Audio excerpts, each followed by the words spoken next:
Good evening, everyone. I'd like to call the June 10th, 2025 Planning Commission regular meeting to order. The Planning Commission is holding hybrid meetings. Members of the public can attend the meeting in person or observe the meeting on Zoom, online by visiting www.cityofarcata.org and following the live meetings link at the bottom of the city's homepage or on the city's YouTube channel. If you are attending remotely, please be aware that the Zoom feed provides the closest to real-time stream.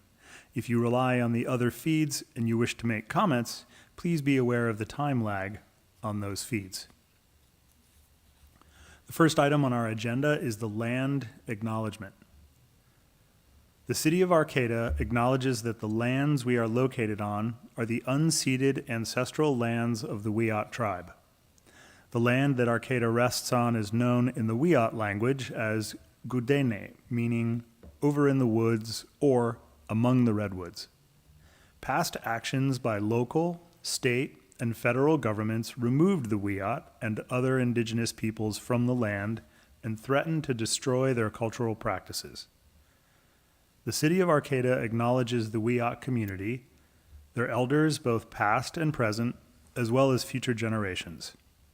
This acknowledgement seeks to aid in dismantling the legacy narratives of settler colonialism. Staff, will you please call roll? Yeah, Commissioner Strickland? Present. Commissioner Ham? Present. Commissioner Lehman? Here. Vice Chair Simmons? Here. And Chair Davies. Here. And we are joined this evening by Community Development Director David Loya and Kelsey Flederick, our Planner 2. Again, Planner 1. Planner 2, I'm we're going with Planner it. 2. Yep. And David Case, our City Engineer. great. Okay. Assistant City Engineer. Thank you. Just gave him a promotion. And for the record, our Commissioner Tegney is not present, and Commissioner Hickey resigned due to her residency status, but that has actually been resolved, and she'll be reappointed June 18th at the City Council meeting, is my expectation. Great. We all look forward to that, and I am personally really glad that that worked out so that we're not searching for yet another commissioner. Next, we have oral communications. During this time, people may make comments about items that are not on the agenda. If you wish to speak on one of our agenda items, you will have an opportunity when we are discussing those items. If you have comments about items that are not listed on our agenda today, please line up now behind the lectern. If you're on Zoom and you wish to make comments on matters that are not on today's agenda, please raise your hand by selecting the raise hand icon on the right side of your screen or by pressing *9 on your phone. The clerk will unmute you when it is your turn to speak. With that, I'd like to open public comment. Each speaker will have 3 minutes to comment during early oral communications. Feel free to state your name for the record. Looks like there's no one in the gallery. Is there anyone online? No one online. Okay. Well, thank you for that. As always, participation and input we're eager for. Consent calendar this evening. We have one item on consent. That is to approve Planning Commission minutes from our regular meeting, May 13th, 2025. Would any commissioner like to pull the item, or do we have a motion? I'll make a motion.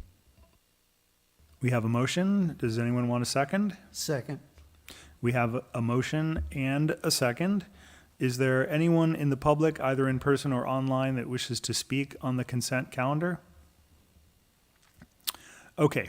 With a motion and a second, all in favor? Aye. Aye. Motion passes. We have no public hearings tonight. We will move then directly into business items, and our only item this evening is to adopt Resolution PC 25-03, finding updates to the 2025-2026 CIP consistent with the Arcata 2024 General Plan. And can we begin with the staff report, please? Good evening, Commissioners. My name is Kelsey Flederick, and again, I was the one that prepared the staff report with the city engineering team to develop this year's CIP, the Capital Improvement Program, where we were analyzing current and ongoing capital improvement projects. There are 3 new projects this year where I went through the 2045 general plan for compliance or conformance. And then we also did an analysis on the past or the ongoing projects that we still have under the capital improvement program for conformance with the updated general plan, so the 2045 general plan. And yeah, if you have any project-specific questions, David Case is here to answer your questions, but if you have any questions about specific general plan policies, then I can answer them. Anybody on the commission have questions for Kelsey? I'm just curious, all the bicycle improvements that you talk about in these projects, what are they gonna be like? I mean, for example, the 11th Street and K Street improvements, is that planned to happen this year? And if so, what are they?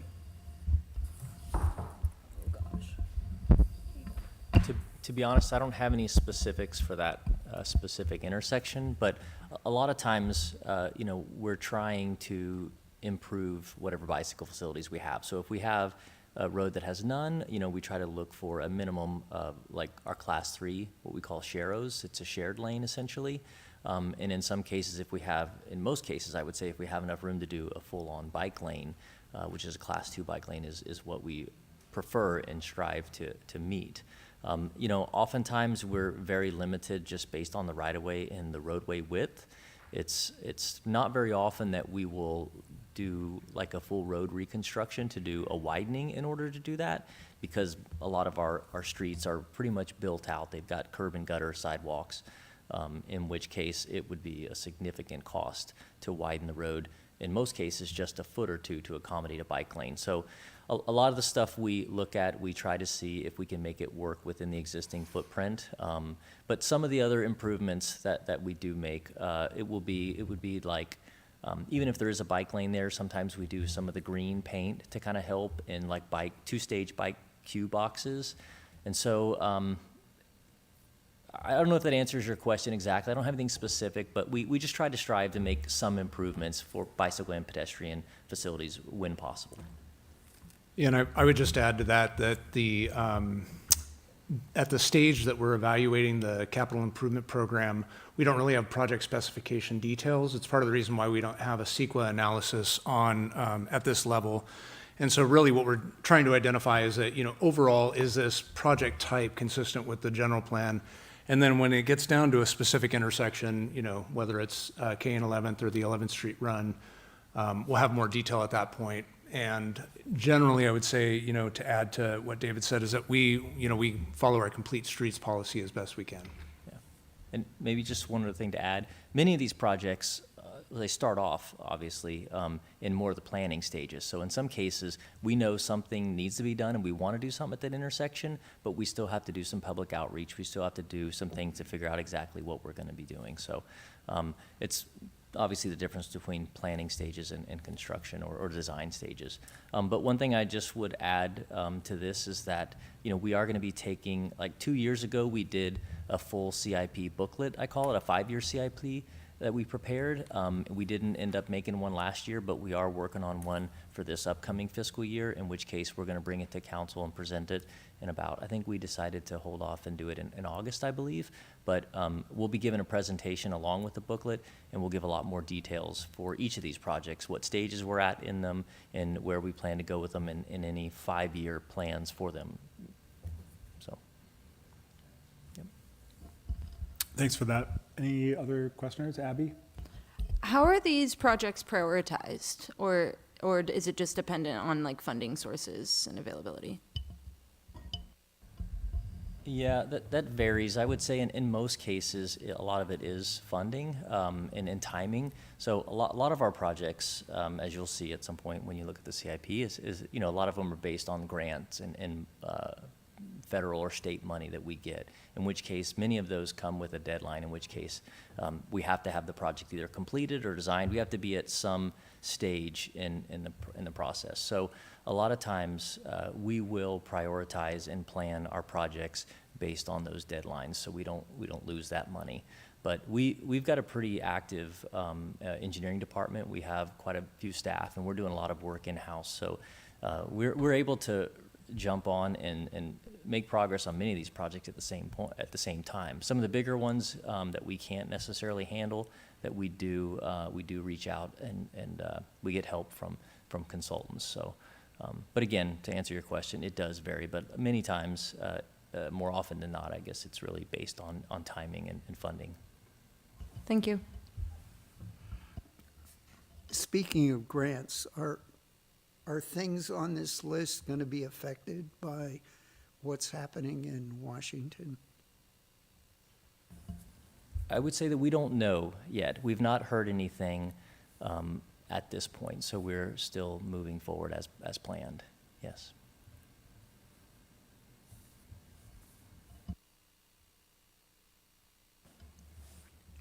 No other questions? All right, I'm just ready to open this for public comment. There's no one here. Is there anyone online that wants to join? Not seeing anyone. I'll bring this back to the commission if anyone has anything that they'd like to discuss, or if we're ready to make a motion to approve.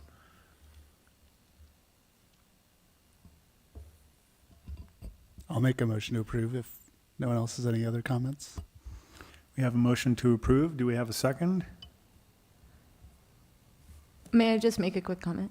Of course. I just wanted to thank Kelsey for the staff report and, the engineering team for being here to answer our questions, so.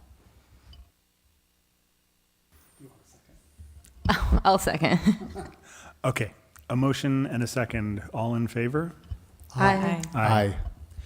Motion carries. Moving on, correspondence, communications. Do we have any correspondence from planning commissioners this evening? Peter? I'll miss the next meeting. I will be back for the joint session we have with the council. Any other correspondence or communications from commissioners? Correspondence from staff? Yeah, speaking of the Joint Planning Commission, City Council study session, that will be held on June 30th, starting at 5:30, right here in this council chamber. So thank you for bringing that up. And then I also wanted to let the commission and the public know that the City Council and the Arcata Fire District Board will be having a joint study session on July 30th. The time is still to be determined, but the purpose of that meeting is to go over the results of the standards of coverage study that the university, the fire district, and the city worked on together, or funded together, and had Triton consultants come and put that together for us. So that'll be the first opportunity for the city council and the fire district to have a conversation about that standard of cover. And I think that's all I have for the commission tonight. Okay. There being no further business, this meeting is adjourned.